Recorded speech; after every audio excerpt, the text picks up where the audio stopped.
This episode of the Gorilla Report is brought to you by the guys over at Aggressive Art. They specialise in creating some of the best posters and logos for professional wrestling and MMA products. If you need a poster or a design and have an idea, why not go over to their Facebook page, Aggressive Art, and inbox them? Or you can follow them on Twitter at Aggressive Art, where you can also tweet them about your ideas that you really desire for an upcoming show or an event. Aggressive Art, check them out, guys.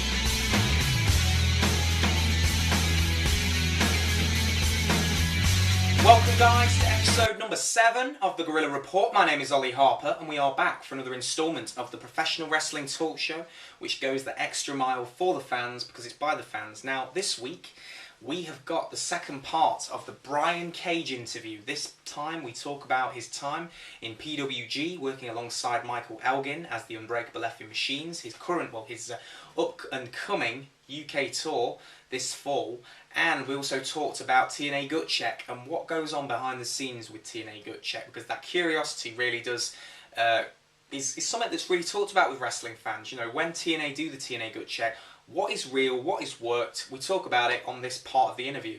That's coming up a little bit later on in the show, and we've also got another instalment of Twitter interaction, talking about what matches you guys are most pumped up for SummerSlam.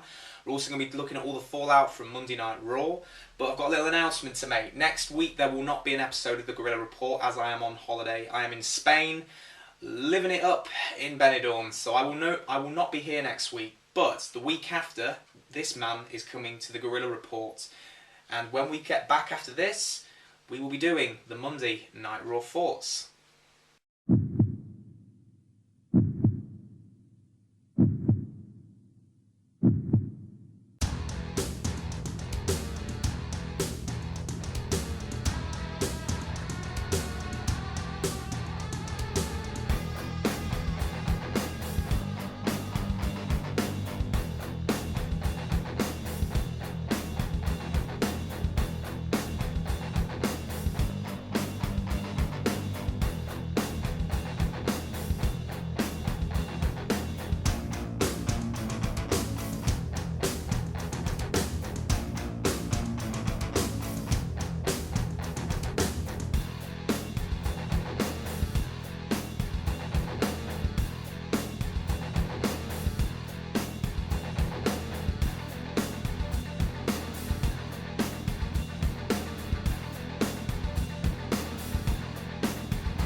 Alright guys, so we're now going to do the Monday Night Raw thoughts for this week's episode. I thought Raw on a whole this week was a fairly strong show. I like the way that they're going with the build towards SummerSlam. Of course, we would find out that Bray Wyatt and Kane are going to be meeting in an Inferno match. And, you know, Inferno matches, these things, they hype them up so much. And, you know, I think Kane will probably lose this one, really just to put Wyatt over and really defy Wyatt as this real beast of a heel that the WWE are trying to build him as. Of course, he's been attacking Kane in recent weeks and other guys, squashing them with the Wyatt family. Other stuff to mention, of course, there was a corporate makeover segment with Daniel Bryan, which Wade Barrett had this role in, which I was just like, why is Barrett there? I mean, Barrett, they've just totally dropped the ball with Wade Barrett, and he's just popping up in these silly segments. But yeah, this one showed Daniel Bryan going across town, getting his eyebrows done, getting tailor-made suits fitted for him. So, you know, it was kind of cool to see that they're trying to polish up on Daniel Bryan's appearance going into the SummerSlam main event. Other things to mention, of course, Brock Lesnar made his return, and every time when Lesnar comes out after a few weeks, he makes it every time impactful. Came out, attacked Punk really stiffly, attacked him with the chair, and apparently Punk's now suffering more injuries, so it just shows you that Brock is very much a stiff worker, but the match for SummerSlam, I'm absolutely pumped for this one, and we will be talking about the whole of the SummerSlam pay-per-view and what matches you guys are pumped for in a little bit with Twitter interaction. Other stuff to mention, of course, Alberto Del Rio has kicked Ricardo Rodriguez to the curb. After 3 years, it seems that Ricardo Rodriguez and Del Rio will be a no more thing. It seems as because Del Rio attacked Rodriguez after the match, and seems as though they're writing him off TV now for the foreseeable future. Of course, he'd only just come back from a wellness policy strike, so going to be interesting to see if they bring him back as a wrestler or as just a manager, because this guy can wrestle. He's been down in FCW for years, and of course doing his thing down there, and you know what, I really wouldn't mind seeing them push Ricardo as a wrestler, because the guy can wrestle. He's trained and kind of moving away from the ring announcer gimmick. But that's about it. That's this week's Monday Night Raw thoughts. When we get back after this, we are going to be doing Twitter interaction. We'll be back in just a little bit.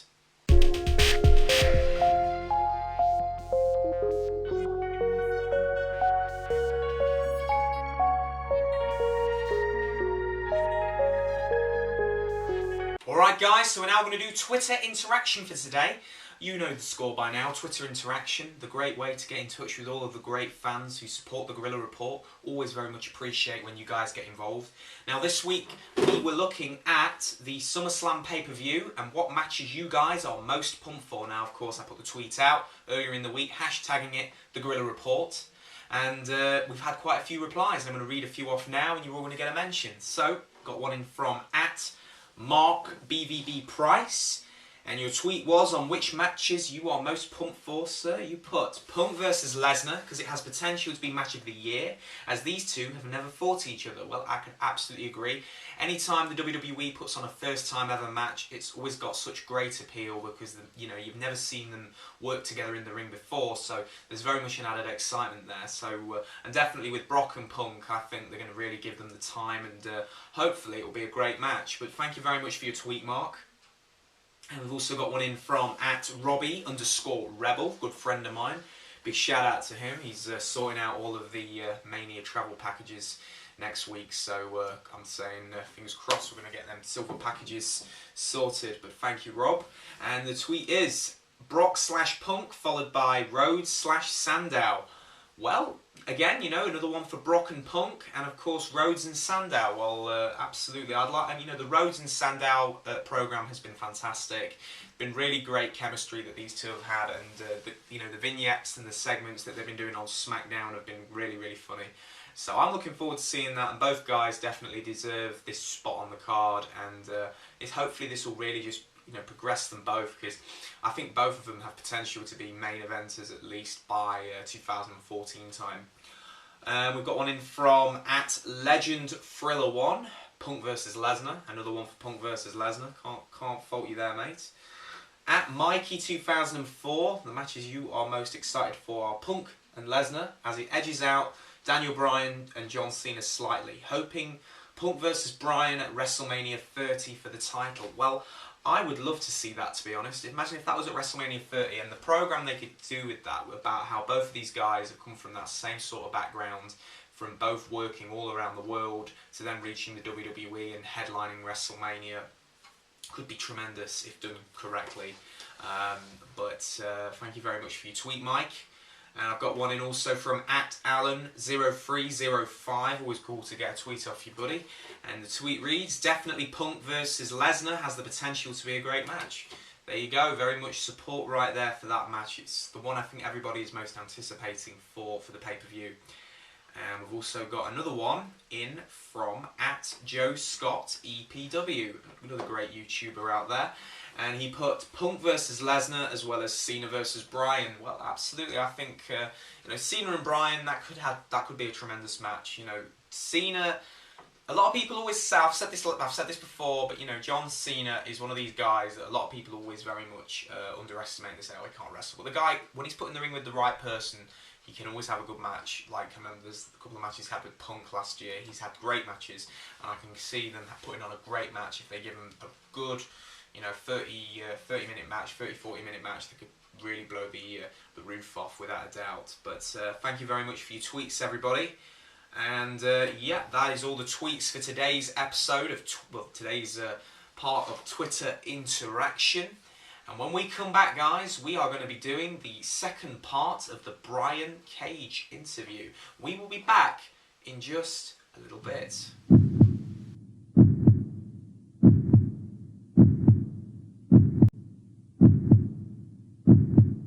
But then he got around up, whatever. The rest of the match went on with a hitch, great finish. But I guess that spot put me on the axe list. Yeah. And the coaches back for me like, no, you don't want to release. I was Chris Logan there, and he's like, you don't want to release Chris or Logan. He's awesome. Blah blah blah blah blah. And he's like, well, if he's that great, then I guess we'll just sign him again later, won't we? And that was that, and they gave me the cut. Damn, man, that sucks. I mean, like I say, from your work, you are everything normally. If you look up the type of guys normally that everyone says, oh, Vince likes, the big guys, you're an athletic guy, hell of a wrestler, and that's probably, which also goes into that whole sort of surprise on why they would cut you, because you are, pretty much that kind of guy, and not just that, a great wrestler as well, that you would have thought WWE would have just gone, yeah, we'll keep that guy and put him on TV, but very much a shame that that had to happen. Yeah, it was a big time bummer, man. But such is life, and it goes on. So yeah, of course, and of course you return then to the independents. Now, talking us through the whole indie scene, working the independents, that indie lifestyle. Do you enjoy the independents? I do. I think it's great. Real quick before I touch on that, let me go back to it. As I said, my name was Chris Logan. I don't know if a lot of people know this, but because you can't keep your name because they want to trademark and own everything about you. Yeah. Which is always kind of a crock, anyways. But I got let's just throw a stupid random name together, which it wasn't even the best thing. But the better part about it was the Chris was for Kanye. That's why I spelled it with a K. Sure. And then Logan's for Wolverine, obviously, since every comment's about me looking like him. But I'm the biggest Wolverine mark there is. Well, maybe not the biggest, but he's my favorite. So. Hey, of course, got the new film coming out, so that's gonna be good. So I'm looking forward. I'm gonna watch it, but I'm a little hesitant. I love X-Men are my favorite, but all the X-Men movies, man, they're just so not terrible, but they're just so not as good as they should be. Yeah. And compared to other things, but regardless, off topic. Off topic, yeah. Back to the Indies. If you could work, full time and have a salary in the Indies, that'd be so much better because you can actually are yourself. You can actually have the match you want to have. You can do what you want to do. There's so much more fun. It's what pro wrestling should be. Yeah. It was kind of a dream killer for me. I'm not bitter or some hard up veteran F that guy, blah blah blah blah blah. No, and would I go back? Sure. Do I need to go back or have to go back? No. Yeah. And even if they're offering something, hey, that doesn't mean I just jump right into it. It would totally depend on many factors. Sure. And I actually think I might even rather work with a different company. It all just depends. But Sure. The indies are blast. And speaking of the indies too, like Pro Wrestling Guerrilla. I've worked at dark matches in front of WWE stadiums before. In front of 18,000, 20,000, whatever. Yeah. And working in front of that 5, 6, 7 or so hundred at Pro Wrestling Guerrilla is light years better, man. It is from that is single-handedly the best place I've ever worked. Fantastic. And so that would be the one big factor too. Go back to the working for the Fed would be I couldn't work Guerrilla anymore, and that place is obviously not paying the bills like WWE would be because it's not as consistent. But it is a phenomenal place to work. Anybody who's seen the shows, knows the shows are top notch. But to be there live in person is a total different experience. You can hate wrestling and be there and fall in love with it. So yeah, of course. Of course, PWG in the UK, it's quite hard to get hold of the PWG stuff in the UK. We have to, like I say, whenever they do the internet streams, they normally very much have to just grab them when we can. They come on quite late over here, so it's all pay-per-view, of course. So we just connect when we can with it. But so talking on PWG, talking about a couple of characters you've worked with in PWG, I'm gonna throw some names out there, and you can give me an answer. Tell me what you think of these guys. Okay. Joey Ryan. I know I just picture his face when we laugh. But no, Joey's a good friend of mine. I think I think he's really underrated, man. I think he's really underutilized. Yeah. He's got a good gimmick. He gets over. It's funny. It's raunchy. I think it's got a short lifespan though on it. Like, and that's kind of maybe what happened in TNA too. I think, after so much of it, you've kind of seen it all, and it's kind of like, it's still there. It's still a gimmick, but I don't see that as a main event status. And because of that, I don't think he gets used the way that he could. Like, a lot of people kind of shit on Joey sometimes too for not being that great of a wrestler, but I think Joey's a really good wrestler. I've had plenty of great matches with him, and I'm glad he'll be back this coming PWG event, and hopefully they'll get signed back with TNA. I know they left on good terms, so hopefully. We'll see what happens for him. Yeah, definitely. Kevin Steen. Kevin Steen is awesome. I remember I was so stoked when randomly I got that match with him, but he's a really good guy. Really put me over, and he's he's probably the hottest guy in the Indies right now. He's the number one. He's on fire. It's ridiculous, man. He was just at this 2 shows that we did June, and he sold 70 shirts or something. I'm like, what? Who does that? I was like, geez, man. That's crazy. I was like, this guy. But okay. I have to get to work with him again, because I know the match I had with him in Gorilla was right after he got concussed in Ring of Honor. Yeah. And so I don't think we got to have the match that we could have had. I still enjoyed it, but I would love to work with him again. Yeah, okay. And what about Adam Cole? Adam Cole, I think, is a phenomenal talent. I can't believe WWE didn't pick him up. I mean, he seems like, he's kind of almost like the next Shawn Michaels, so to speak. Yeah. And I'm shocked by that. And I got to work with that tag match, but I would really enjoy a singles match with Adam Cole. Very cool. Now, talking from PWG, we're going to go back to that in a little bit, of course, but Dragon Gate USA. Talk us through the Dragon Gate thing. How did it come about? Of course, working for Gabe Sapolsky, working for his promotion. How did that all kind of come about? I had talked to him a couple times about trying to get on, and to obviously through some of the Dragon Gate guys that work Gorilla, and I know what they were a couple of the Wrestle reunions. I know Ring of Honor would be there. They would be there since they like each other, but it was all kind of, oh yeah, I know who you are, you're pretty good, whatever. But never really went anywhere. And then he kind of talked about maybe using me when they were in California, because that was a big issue too, was always the flights. And I actually think my gut check match kind of helped him want to book me that much more, because I know we were kind of talking about it. And then he was a guarantee to go, I want you for all the shows. And I know the pay wasn't as much for some of the local guys. But he was like, oh, he wanted to increase it for me. So that was cool. And I got that opportunity. It was a lot of fun. And he wanted, to keep working. And I thought so, too, because he put me, with Larry Dallas and Trina and made the whole, the scene gimmick and whatnot. Yeah. We did some back promos, Zao, everything. So I felt good. There's no reason to do all this stuff if it's a one-off, So then he told me, we'd like to bring up that Evolve deal as well in Florida, which was, back in the beginning of June, which was phenomenal to get to do as well. And I was they tried to get me for this one they're about to have right now, but it just kind of fell through. But I mean, my time isn't up there at all. They really were impressed with what I did, and they want to keep using me. So everyone thought I signed a contract with them, and unfortunately I didn't. But I know it's been talked about as well as other people.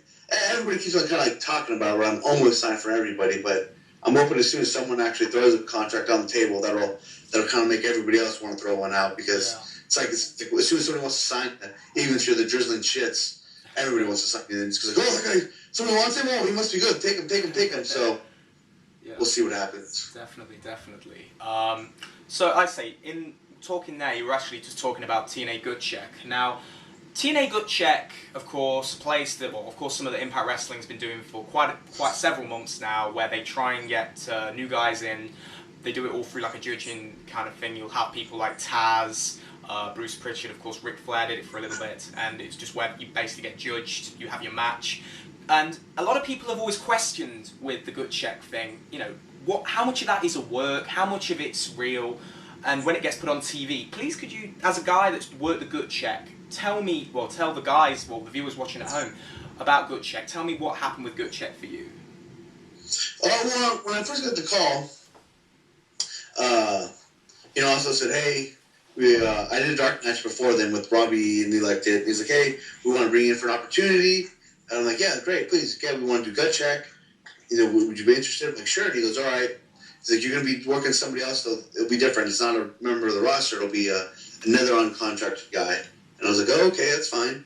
And he's like, oh, it's all, complete work. I mean, we don't know what's going to happen. I mean, whatever. He goes, either way, though, whether it works out for you or doesn't, he's like, I only think it's only going to help better your chances of getting signed that much sooner because, we are interested. So I was like, great, yeah, let's do it. And I went out there, that was, oh my gosh, backstage at TNA compared to backstage at WWE, wow. Yeah. Wow, what a difference. Like, WWE, you're like, damned if you do, damned if you don't. You don't know, who to shake hands, who not to shake hands, when to shake their hands, how to shake their hands. Should I talk too long? Should I talk too short? You're just so scared, like, walk on eggshells that you're going to get heat for anything. And then you're so scared about getting heat, you're going to get heat for that. Like, it's just ridiculous. Yeah. Whereas, like, it was like an indie show. Wow. I walked up, just kind of like came by people came to me, people were BSing. You could eat some of that catering, like, first, last, didn't matter. You could go whatever dressing room. Like, it was so relaxed there. Like, oh, wow, this is how it should be. Yeah. But,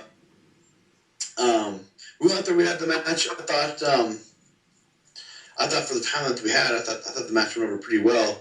And I was really surprised how behind the crowd seemed to be for me at seeing me that one time. It's such a short experience. Yeah. But I felt super confident after the match. We had Bischoff and Sting and Kurt Angle and Jeff Hardy and multiple people, like top guys, coming up to me, putting over the match and putting me over.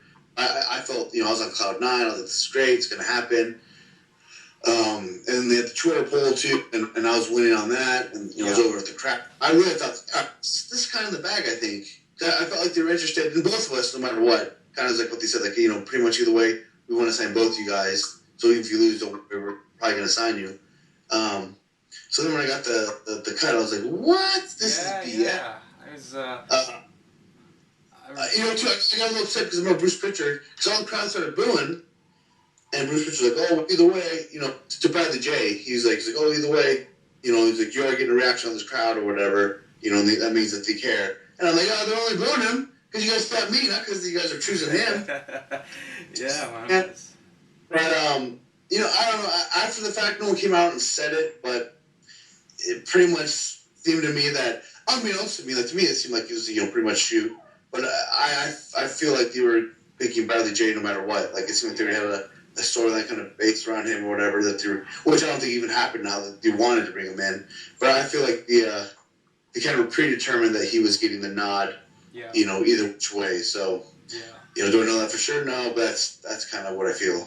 Yeah, definitely. I mean, but like I say, thanks, like I say, for telling us about the whole gut check thing, because very much until you hear it from a guy who's done the gut check thing, it's very much to a lot of people, they often do want to question, how much does go into that gut check process of what's worked and what is real, and in terms of what gets put out on TV. But yeah, like I said, as far as at least to me, it was as real as possible. As far as if it was worked and they were picking him or whatever the case, like I didn't know that until they did. So I never knew. Of course. I think it's safe to say that I think personally, not just saying this because you're in the interview, but I do think TNA made a big mistake. You seeing that match, of course, I remember watching that match, and you were the guy that very much did stand out in that Jay Bradley match. I mean, a lot of people saying, oh, well, Jay Bradley, of course, did do some WWE stuff very, very briefly. I think it was Ryan Braddock, I believe. Yeah. And some people were just saying, oh god, they just took the guy who had a very short stint on SmackDown for a cup of coffee, and gone over instead of a guy like you who's absolutely tearing it out night in night out in the indies. And I really do hope for you that TNA does have a second thought and go, you know what, let's sign that guy up, because he's definitely going to make us some money. And with all these cuts that have been going on in recent weeks with guys getting released, that should really let somebody like you that's got such potential. I mean, you're still a young dude. You should go in there, and I could see some great matches with you going into Impact. Yeah, I appreciate that, and I do too. And like, I stay in pretty good contact with them, and like I said, it's kind of like more of the same every time. We're like, oh yeah, they really want to, interested, just kind of like hold on, just kind of gotta wait for the right time, whatever. Yeah. So, but I think that happens, sure, because pretty much nothing in wrestling happens instantaneously. It's always like hurry up and wait. But yeah, everyone says that, whether it's fans, family, random people. I mean, a lot of people on show. It's usually one of the right after I did it too. I was like, one of the most common things that was said was like, "Oh my gosh, you should go check. You made a mistake." And now it's more like just like, how are you not with the company? Like you have the look, the size, the ability. I mean, and you can act. It's like you're not just a big guy. You can actually work. And from guys backstage, independently or fellow guys on TV or fans, they're all kind of saying that. And even the guys back in TNA were pretty surprised that they didn't know, like Chris New York, Kenny King, and whatnot. A lot of the guys were surprised that I didn't get the nod on the guy check thing. Like, what? The other guy? And this is no knock on Bradley J. Either, 'cause I think Bradley J's good. I've worked with him before. I worked with CW with Brian Braddock. Yeah. I just think, like, if you want to pick one or the other, I feel like I outshined him a little bit more. And the bigger argument is I just feel like I have more variety, more versatility. I can offer more. And I think, I could do some great active stuff. I could do something great in the heavyweight division. I could do something great in the X division. Kind of couldn't get anywhere. Whereas Jay Bradley he's good. He's good at what he does, but it's a little more one-dimensional. And it's almost kind of like eights of eights without being an eights of eight. So, I mean... Whatever. I mean, I good match with him, and I mean, hey, no hard feelings for him. I'm glad he's there. Hey, he's got a job. That's awesome. Yeah. No resentment. So hopefully it'll work out the way it's supposed to. And hopefully I'll end up back there or somewhere else. Yeah. Like I say, I really do hope that Dixie does see to her senses and gives you another call. Hopefully, but talking. Before I go, that's one of the Spurs that follows me. I appreciate the constant. For all the Twitter followers, I appreciate the constant, tweets at Dixie or TNA or Lagana or Bischoff or whoever, always putting over myself. So thank you for that. No worries. There you go, guys. Keep if you want to see Mystic Brian Cage in TNA, keep doing what you got to do, guys. Keep tweeting the higher ups, and hopefully one day they'll say, let's get Brian Cage a TNA contract, because this guy definitely he's got money. This guy's about the money now. Talking on a little bit, of course, going back on PWG, of course you recently, start of this year, you've been teaming up with the Unbreakable Michael Elgin. The Unbreakable Effing Machines, the name. Talk us through the Unbreakable Effing Machines. I think it's an amazing name, and you guys, like I say, you've been making a lot of noise over there in PWG. Talk us through how you guys got together with the team. Well, it was one of my old friends, Brandon Bond, was talking about coming back and possibly teaming, and I wasn't sure about it just because he's a little inconsistent. I mean, he's really busy. He works on movies. He has his band project. His band is the music that's always in the Pro X and Gorilla highlights. But I was like, well, I don't know, because I was kind of building some steam, and I was like, I don't want to get put with him and then have him kind of bail out on me. Yeah. And I didn't know DDT4 was going to be the next show. This was like at the end of the year last year. And Dragon was like, all right, well, I'm thinking maybe putting you with Elgin. I was like, oh, that'd be awesome. I was like, oh my gosh, we kill everybody. And he's like, I'm not really sure though. And he's like, I might put you. He's like, I actually think I might put you. I think maybe it was like in a singles match or something else like that. And they're like, no way, dude, come on. I was like, me and Elgin, man, we'd be like the Unbreakable Effing Machines.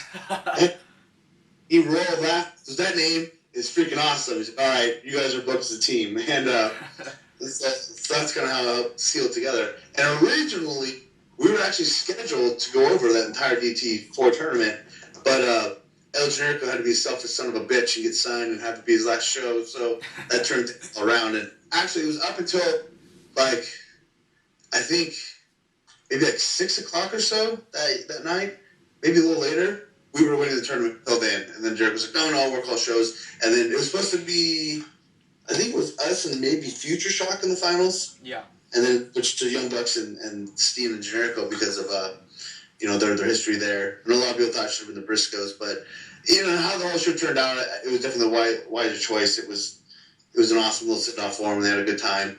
But yeah, no. So that was the first ever team up. Like, damn dogs all over me. I know he's... He's a little puppy bug. He's sneaking the camera here. But, anyway, so yeah, we had a good outing. Unfortunately, our first match with the Smash Brothers, Uno dislocated his shoulder. But, we had good matches, and Danny really liked it. So he booked us for the All-Star weekend, it just seemed like we were just getting over. So I know it was rumored for us to be booked in this big tag main event coming up at the anniversary show in the ladder match. Yeah.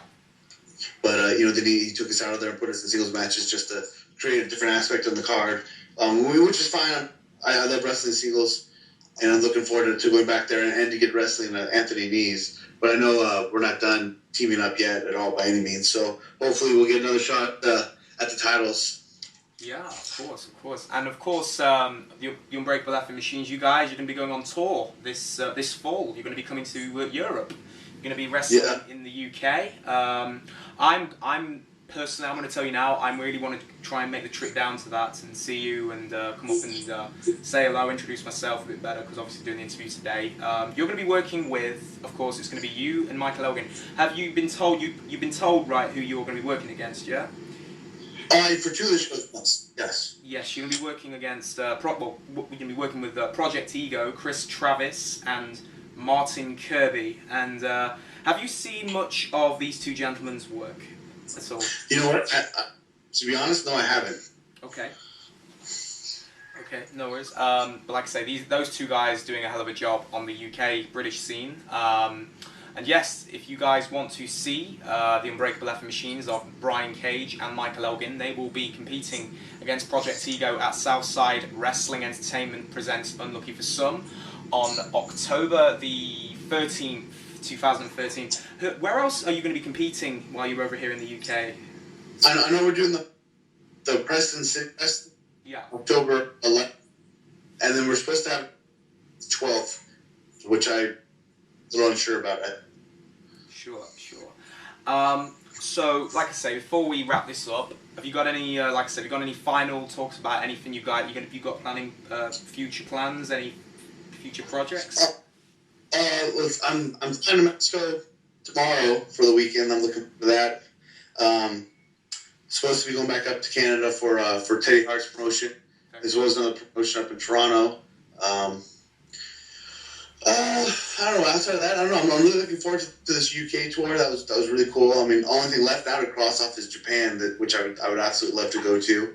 And so I don't know. It's been a hell of a year so far for me. Probably my best year, and I was hoping and pretty confident that I'll probably end up signed somewhere by the end of the year with someone. I'd say it's a pretty good chance. So we'll see how it goes. Whether RH, Dragon Gate, TNA, the Fed, whatever. Yeah. A bit of talks involved, but outside of that, man, nothing out of the ordinary. It's pretty much touch and go. Booked pretty much most every weekend. Just look forward to have the best match I can every time and get my shit in. That's the one. Get your shit in. That is the saying right there. And you got any final words to all of the Get Your Shit In Brian Cage fans that are watching this video right now? Have you got any final words to the fans? Hey, I appreciate you guys supporting me. Always chanting Get Your Shit In. For those of you who bought my merchandise, I have some new ones coming out. I also just will have my own shop set up on 1 Hour Tees. And for those who don't follow me or don't know where to find me, you can get me on Facebook.com/Brian Cage or MrGMSI_BCage on Twitter. Fantastic. Well, I think that about wraps it up. I just want to say a big thank you to Mr. Brian Cage for coming on the show today. Like I say, really enjoyed this interview. I think you've got a hell of a future, and I really do hope, like I say, that someone like TNA or Vinnie Mac, somebody picks you up, and you've got a lot of potential, and hopefully we'll see you in one of the big two promotions sometime down the road. Well, thank you, man. I hope so, and like I said, I'm a pretty firm believer in everything will happen for a reason, and that it's going to work out fine. I think I will. Yeah, hopefully. But for that, this has been the Gorilla Report. My name is Ollie Harper, and we'll see you soon, guys. Keep watching your professional wrestling. Have a great day. Take care.